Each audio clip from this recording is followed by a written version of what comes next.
Good day, YouTube. It is the 9th February 2018. Working on I think this is a 1977 John Deere 210. This is the one we repowered. We're getting into the wiring and so forth. This thing sat with the engine out and the hood uninstalled for probably many years. Some things took its toll. For example, the headlight switch was gone, so ordered one, just a generic headlight switch, and we're in the process of installing it.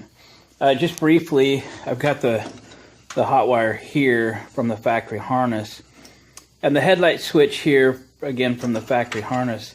This switch is set up for, this would be like a taillight circuit.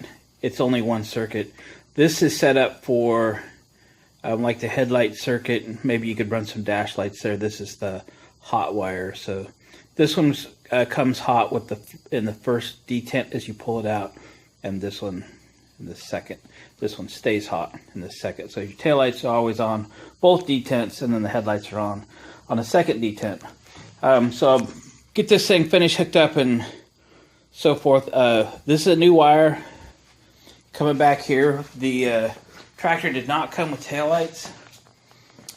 Came with reflectors. So when I had the body off, I ran hot in the ground back here and ran it up into the steering column area. So we're gonna put some taillights in. I ordered like 10 of them, LED, they're like clearance marker lights. They're approximately that size. I think they got like 8 or 10 LEDs in them. They should be real nice. So I need 2 for this and 2 each for the two 140s. So that's 6 of them. That'll leave me 4 on the shelf. I always try to buy extra stuff, especially if you can get a good buy on it on eBay or something. If you order 10, sometimes 10's the same price as buying like 2 of them twice. So the other thing that took its toll was the amp meter is gone.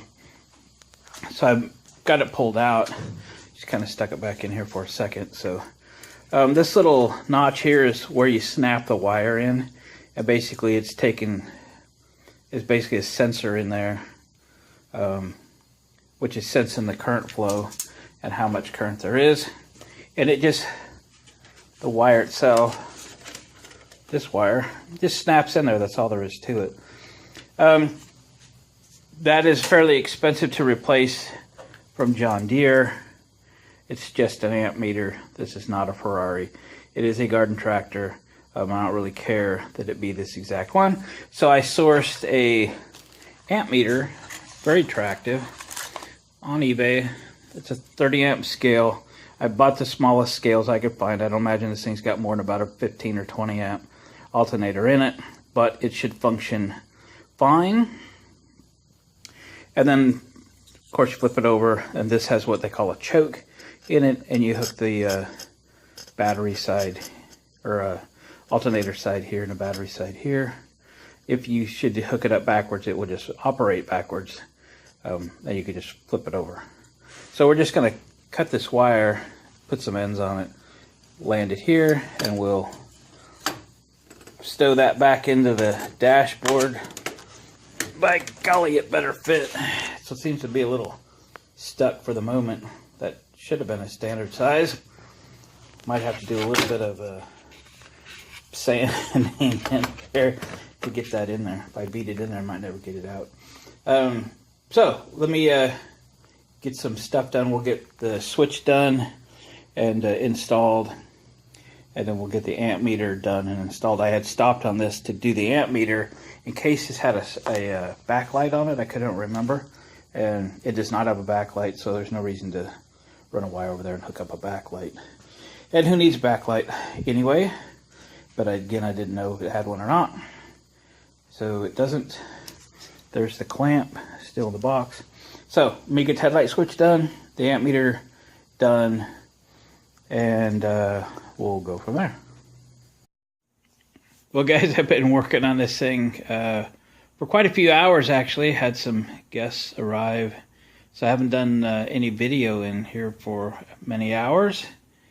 But stop here for a moment, catch a breath and give you a little update on what we got. Let me throw you in a stand real quick. I can free up my fingers. It's been a good day. Been a little bit slow on this thing, but so let me show you the LED headlights. Just change the bulbs out to LEDs. Key on, switch on. So that's what we got there. So those look good, don't they? All right. Now, I told you about the taillight situation, right? Yeah, that's what I'm talking about. Let me drop you down here a little bit. If I put you right in behind, it might be better. And again, I showed you the switch. So let's turn it all the way off. Position 1, taillights are on. In position 2, headlights and taillights are on. So we're good to go there. One thing I was lacking was a ground strap between the frame and the engine. So I added a ground strap there, which greatly improved the ability for the starter to turn this engine over. And that may be the same problem I'm having with the 140 in the other room.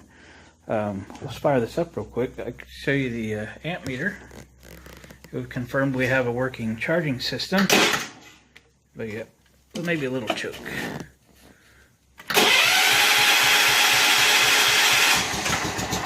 Maybe it didn't need choke.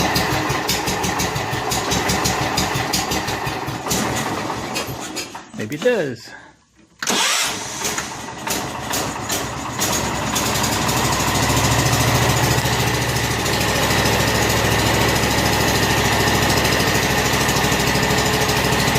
There we go. It's working. Runs really good.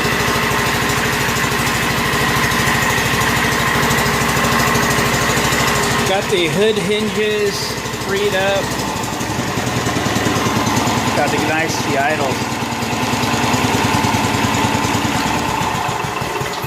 Got the hood hinges freed up. Got the mounts tightened up.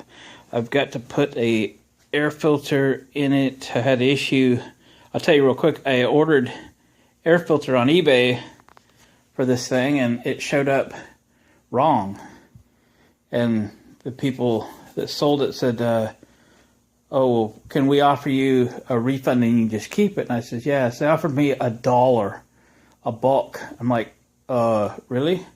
Now, I didn't lead on to anything. I'll tell you in a minute. So finally I told them it was only a $10, and that included shipping, but what was I supposed to do with the filter they sent me? I mean, why do I want to own this thing and have any money invested in it? So they finally agreed to give me $5 back, but I knew what they sent me fit the 140s. So I already have air filters for both the 140s, but now I have a spare and I only paid $5 for it. And it has the pre-filter on it. So I went to Amazon and grabbed another one. So I do need to put the air filter in this. And then I can put this side cover piece on, which I have. And then I need to start dealing with the belt situation. So I have a belt. It was here. I assume it's correct. It was with it. It was working when the motor puked. So I'll endeavor to figure the belt situation out. So kind of go from there. All right, gang. I think what I'll do is call this a video on the 210 for the day. Not going to get too much more accomplished today, but I'll pick up tomorrow video and whatever it is I get accomplished on this, or if I move on to something different. So once again, guys and gals, appreciate you hanging out with me in the shop today, and appreciate your comments. Hit the subscribe button if you haven't already, and please hit the thumbs up button. These videos come to you absolutely free, but if you'll hit the thumbs up, it's like throwing a penny in the piggy bank. I appreciate it. All right, gang, until next time.